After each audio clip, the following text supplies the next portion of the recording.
So, you want to play Dungeons and Dragons. Maybe you're intrigued after seeing the characters playing the game in shows like Stranger Things or The Big Bang Theory. Or maybe you've heard about the various celebrities that have gotten into D&D in the last few years. Or perhaps you've heard of shows like Critical Role and want to see what all the fuss is about. No matter what has brought you here, welcome! This series is going to teach you everything you need to know to be able to play the 5th edition of Dungeons and Dragons in digestible, bite-sized chunks. This series is aimed at folks who have never played D&D before or any other role-playing game, and it's going to give you all the tools you need to be able to go out there and play some games with your friends. So first, what is D&D? Well, Dungeons & Dragons is a tabletop role-playing game originally designed by Gary Gygax and Dave Arneson in 1974. In D&D, you assume the role of an epic adventurer and go out into a fantasy medieval setting, traveling the realm, meeting new characters, fighting monsters, and collecting rewards. You and your friends tell a dynamic story together over the course of weeks, months, or even years by reacting to situations presented by the Dungeon Master, otherwise known as the DM. The Dungeon Master is another player who establishes the world and creates situations for you and your fellow adventurers to react to. The Dungeon Master is part player, part storyteller, and part referee, and whenever you want to do something in a game of Dungeons & Dragons, it'll be the Dungeon Master who sets the conditions for your success or failure. The core of the game is built around the 20-sided dice, otherwise known as the D20. Anytime you want to do something in the world of D&D that has a chance of failing, you roll this 20-sided dice and compare it to a number set by the Dungeon Master, which is usually known as a difficulty class or DC. If the result of that D20 roll is equal to or higher than the DC set by your Dungeon Master, you are successful and you can do the thing you were trying to accomplish.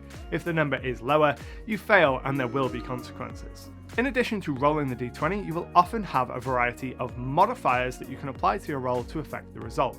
Sometimes this will be because you're in cover, other times it'll be because you've just thrown a fistful of sand into your enemy's eyes, but the most common of these modifiers is known as proficiency. The proficiency system is where we separate the novice from the master, the rookie from the pro, the wheat from the chaff. Your proficiency bonus represents your character's experience level or their training in a particular area. Your proficiency bonus starts at a +2 at level 1, meaning anytime you attempt a task at which you are proficient, you add that +2 to the result of your D20 roll. This number increases as you level up, representing your character improving with experience and practice. But you can't add this proficiency modifier to just any old roll. To be able to use your proficiency bonus, you have to be proficient in whatever it is you're trying to do. Your proficiency in different tasks or with certain items is usually going to be determined by your race, the class you choose, or another rule in the game. If you're proficient in a task, anytime you're called upon to make a roll for that thing, you get to add your proficiency bonus to the result. Now, sometimes a task is particularly easy or especially difficult, or some kind of external force might be helping or hindering your attempts, and in those situations the DM can require that you make your dice roll with advantage or disadvantage. Advantage means instead of rolling just one d20, adding your modifiers and comparing the result to the difficulty class, you instead roll 2 d20s. Then you choose the highest number rolled, apply your modifiers and compare that to the difficulty class set by the DM. Disadvantage works the other way around. Instead of rolling just 1 d20, you roll 2 and take the lowest number, and then you add all your modifiers to that and compare it to the DC set by the DM. The last thing you need to know about in this episode is inspiration. Now, inspiration is something that your Dungeon Master can reward you with for playing your character well.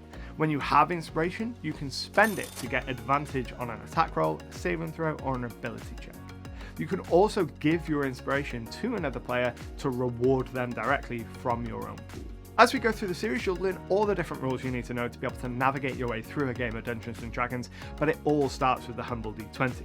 Now, you'll also find a link in the description and the pinned comment that's going to take you to a list of starter materials to help you dip your toe into the game over on howtoplaydd.com. In the next episode, we're going to take a tour of the player character sheet and introduce you to everything you need to know before we start diving into individual topics. So if you're new here, make sure to subscribe to stay up to date with new episodes, which are going to be released every single week. But until next time, happy gaming.